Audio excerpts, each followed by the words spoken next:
Hi, and welcome to this live reading from Journeys Through TimeSpace, Journeys Through Book 2 by James Talisman, and this is presented by Itsy Bitsy Book Bits.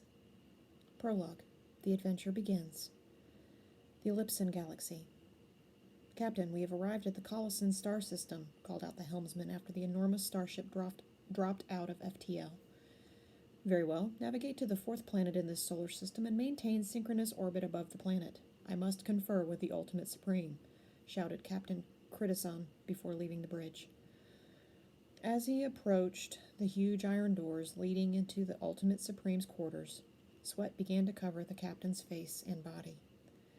Pure dread now flooded Captain Critisan's mind as he nervously moved his finger towards the wall button to signal his presence. Before his finger had even reached the button, the huge doors slid open. Get inside, Captain. I have known about your intentions as soon as you left the bridge, growled a booming voice from inside what looked like a huge cave. Walking into the dimly lit space, the captain squinted his eyes to try and see the humongous figure approaching.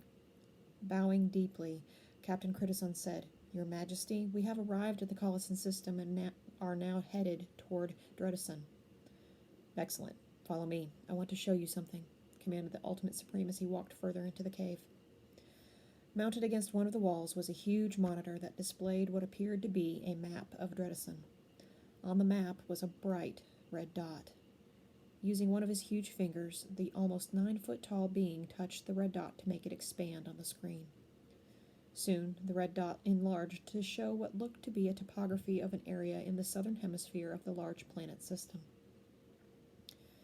While it is still hard to recognize from this image, that indentation on this mountain is actually the entrance point to a vast underground complex. I want a landing party to go to this location and retrieve an extremely important artifact that resides inside.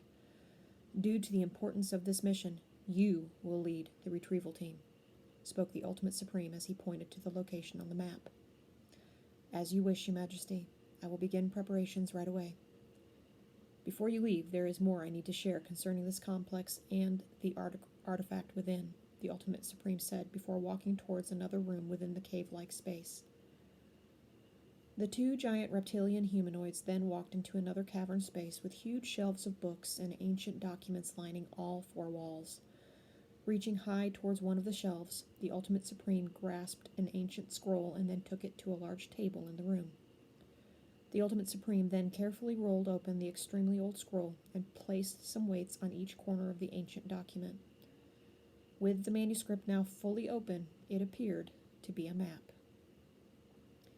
This is a rudimentary drawing of the tunnel systems within the mountain I just showed you the entrance to, said the Ultimate Supreme. Looking at the map, Captain Critisan asked, What are those strange-looking symbols shown at different points in the tunnels? And what is that star-like symbol shown in the middle of the maze of passageways in the drawing?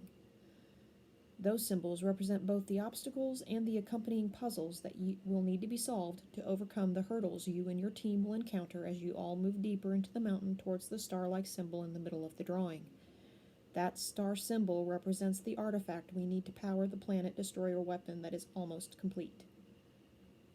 What is this relic made of? And will we need some kind of containment module to transport it in? You are asking a lot of questions, Captain. I suppose that is a good thing. As for the artifact, many throughout the multiverse refer to it as the Philosopher's Stone. It is believed to have been created by an extremely ancient and powerful being. To ensure the relic never got into the wrong hands, its creator produced the elaborate maze and all the associated obstacles and puzzles. Only the most worthy can obtain and use this ancient source of power. Do you feel we are worthy to possess this artifact, Your Majesty? Time will tell, Captain. I hope I have chosen the right lizard to command this mission. Remembering the intense pain from not so long ago, Captain Critisan said, I promise, Your Majesty, I will not let you down. Very well, then. I have a containment module and an archive of this library's contents that you will take with you on this quest. The Ultimate Supreme walked out of the library. The captain quickly followed his leader to his office.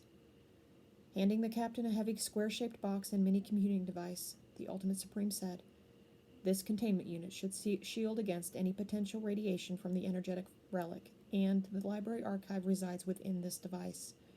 You are still new aboard this vessel, so I will give you a short time to select members of the crew to join you on this mission. I am counting on you to be successful, Captain. You know the consequences if you are not.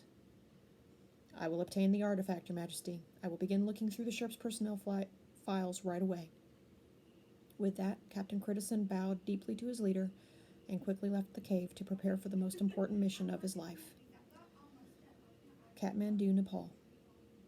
Matt, Julia, and Dan walked off the bus and looked around at their new surroundings. The Kathmandu bus terminal and encompassing area was awash with men, women, and children meandering about the many makeshift vendor stalls set up to sell local goods and clothing to foreign tourists stopping or transferring to the next bus. Recognizing potential foreign tourists, dozens of local businessmen and women surrounded the three as they walked toward the main part of Kathmandu. Politely, the three former college students nodded and replied no thank you, as each person asked them to inspect their wares. Spying a taxi in the distance, Matt waved his hand at the driver. The driver then opened his car door and came over to the three.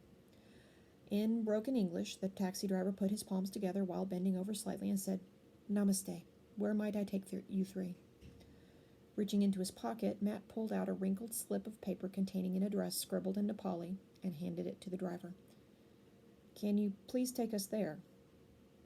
The taxi driver nodded and motioned for them to put their duffel bags in the trunk he had just opened. As they headed towards the destination written on the paper, Dan moved his butt around and exclaimed, "Damn, my ass is sore, guys. That was one long bus ride." "I agree, buddy. My butt is sore, too," Matt concurred. "Me three," said Julia while smiling at the two young men with her. Pondering the last few days, Matt was still slightly dazed from all the events leading up to the current taxi ride. After Master Kenjisen had completed his conversation with everyone present, he gave Matt a slip of paper and told him they would need to go to that place in Kathmandu to meet their guides. Still slightly shaken from their experience on the yacht, the three began to work with some of the Lightworkers Collective members to put together the gear they would need for their upcoming trek in the Himalayan mountains. With all three now pretty exhausted, everyone agreed the three former college students should get some sleep before eating a good breakfast and then heading to Denver International Airport. After hugging his parents goodbye, Matt turned and followed his friends out the door towards the parking garage in the underground bunker. Their flight to New Delhi was a long one that stopped in Narita, Japan, before proceeding to India. Once in New Delhi, the three then boarded a train to Gorakhpur. From Gorakhpur, they took a couple buses to reach Kathmandu. After about 30 minutes driving through the heavy traffic in Kathmandu, the taxi arrived at an older building that appeared to be some kind of pub and restaurant. Matt paid the taxi driver and thanked him before they grabbed their duffel bags and started towards the door of the pub. Walking into the dimly lit room, the three squinted slightly as their eyes adjusted from the afternoon light experienced in the cab. Soon, a giddy gentleman in his early 50s came over to Matt, Julia, and Dan and said, "It is such a pleasure to meet the special trio that Master Kenjisen had spoken so fondly of." After the three finished shaking the fanciful dressed man's hand, Dan asked, "Would it be possible to get some food and drink? I'm starving." Speaking in slightly broken English again, the man said, "Why, of course, my young friend, I will request food and drink for everyone." The seemingly flighty gentleman spoke to the bartender in a Nepalese dialect, then motioned for the three to follow him to a table where two other men were seated. As they all approached the table, the two men got up to greet the new guests. "This is Imei. He is a Sherpa and will be our guide for the journey over the mountains. This is Ahupathi, and he will be our driver to the start of our trek. And I am called Ram," the giddy and charming gentleman said. Imei and Ahupathi bowed their heads and bodies slightly, and with palms touching, they both spoke the traditional Nepalese phrase of greeting and respect, "Namaste," to the three Americans.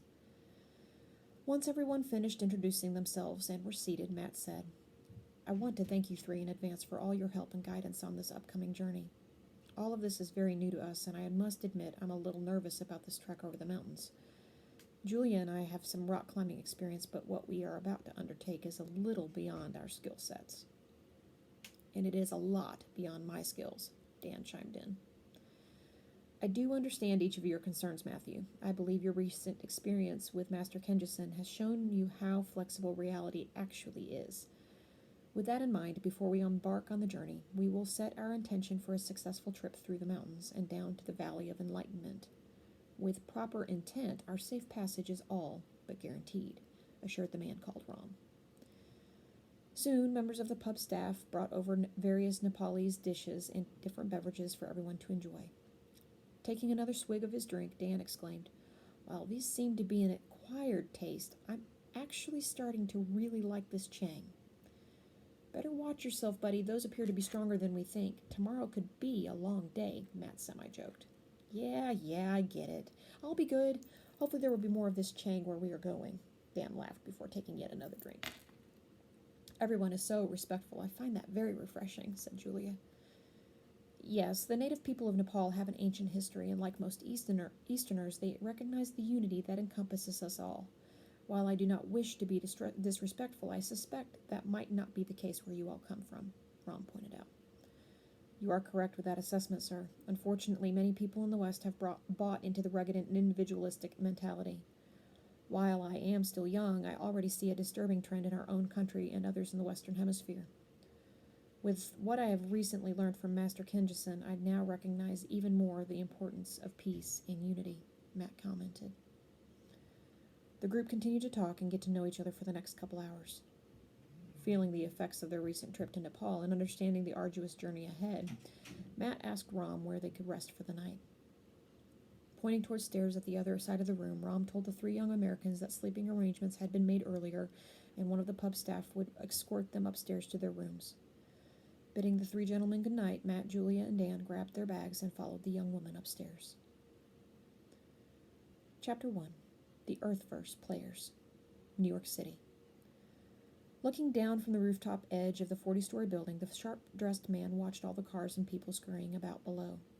While most people would feel some vertigo from this view, this Wall Street type casually stepped upon the roof's 1-foot-wide ledge and calmly stared out over the city below.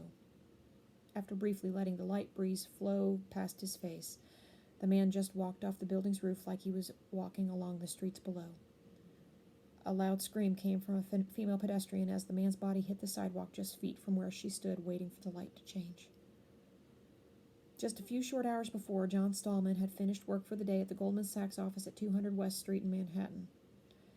Having finalized the Tycom-Syscom merger earlier that morning, John decided to leave early for the day to celebrate the huge bonus he would be receiving as lead on the merger.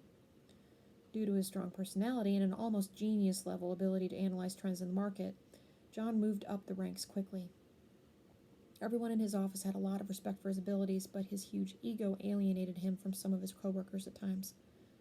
While he never let on that he cared, inside John wished his coworkers liked him more. If only I could tame my ego, I would get along better with people, John thought when he sat at home drinking top-shelf bourbon by himself. Walking into the Dead Rabbit, John smiled as he watched the crowd of young millennials engage in conversations throughout the bar. Maybe I will get lucky tonight, he thought as he headed to the bar to order a drink. Soon he was chatting up a pretty blonde and telling her all about his important job and all the bank he was making. The girl smiled and even laughed at his jokes, but inside she felt he was a bore. After a while, John excused himself to go to the restroom. Watching the two engaged in conversation from across the bar, a rather thin and almost frail-looking guy walked over to the young blonde lady when he saw the man leave for the bathroom. Coming up to the pretty girl, Sebastian Bach smiled and said, "I've come to save you, my fair lady, from total boredom." Looking at this weirdly dressed man with a scraggly beard and topcoat that was too big for his small frame, the pretty young woman was just about to tell him she was not interested when suddenly her eyes met his. As they gazed into each other's eyes, the frail-looking man said, "You're not sure why, but you find me irresistible right now. In fact, you want to take me home and fuck my brains out." The girl smiled seductively. "You are absolutely right. Let's get out of here."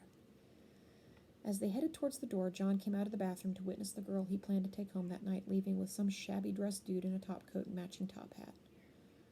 "What the hell do you think you're doing, man? She's with me," shouted the Wall Street guy as he ran up and grabbed Sebastian's shoulder.